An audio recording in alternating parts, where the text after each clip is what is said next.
கர்த்தருக்கு ஸ்தோத்திரம். சங்கீதம் 80. இஸ்ரவேலின் மேய்ப்பரே, யோசேப்பை ஆட்டு மந்தையைப் போல் நடத்துகிறவரே, செவிகொடும். கேருபீன்கள் மத்தியில் வாசம் பண்ணுகிறவரே, பிரகாசியும். எப்ராயிம், பென்யமீன், மனாசே என்பவர்களுக்கு முன்பாக நீர் உமது வல்லமையை எழுப்பி எங்களை இரட்சிக்க வந்தருளும். தேவனே, எங்களை திருப்பி கொண்டு வாரும். உமது முகத்தை பிரகாசிக்க பண்ணும், அப்பொழுது ரட்சிக்கப்படுவோம். சேனைகளின் தேவனாகிய கர்த்தாவே, உமது ஜனத்தின் விண்ணப்பத்துக்கு விரோதமாய் நீர் எதுவரைக்கும் கோபம் கொள்வீர்? கண்ணீராகிய அப்பத்தை அவர்களுக்கு போஜனமாகவும் மிகுதியான கண்ணீரையே அவர்களுக்கு பானமாகவும் கொடுத்தீர். எங்கள் அயலாருக்கு எங்களை வழக்காக வைக்கிறீர்.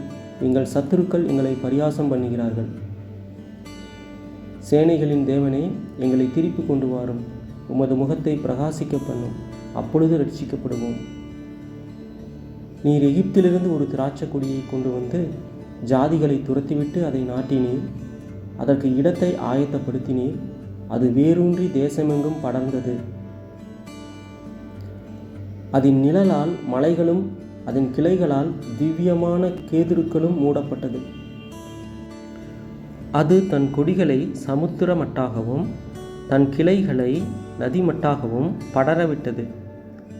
இப்பொழுதோ வழி நடக்கிற யாவரும் அதை பறிக்கும்படியாக அதன் அடைப்புகளை ஏன் தகர்த்து போட்டீர்? காட்டுப்பன்றி அதை உழுது போடுகிறது, வெளியின் மிருகங்கள் அதை மேய்ந்து போடுகிறது. சேனைகளின் தேவனே, திரும்பி வாரும். வானத்திலிருந்து கண்ணோக்கி பார்த்து இந்த திராட்சை செடியை விசாரித்தருளும். உம்முடைய வலதுகரம் நாட்டின கொடியையும் உமக்கு நீர் திடப்படுத்தின கிளையையும் கடாட்சி தருளும். அது அக்கினியால் சுடப்பட்டும் வெட்டுண்டும் போயிற்று. உம்முடைய முகத்தின் பயமுறுத்தலால் அழிந்து போகிறார்கள். உமது கரம் உமது வலது பாரிசத்து புருஷன் மீதிலும் உமக்கு நீர் திடப்படுத்தின மனுஷகுமாரன் மீதிலும் இருப்பதாக. அப்பொழுது உம்மை விட்டு பின்வாங்க மாட்டோம். எங்களை உயிர்ப்பியும். அப்பொழுது உமது நாமத்தை தொழுது கொள்வோம். சேனைகளின் தேவனாகிய கர்த்தாவே, எங்களை திருப்பி கொண்டு வாரும். உமது முகத்தை பிரகாசிக்க பண்ணும், அப்பொழுது ரட்சிக்கப்படுவோம். ஆமென்.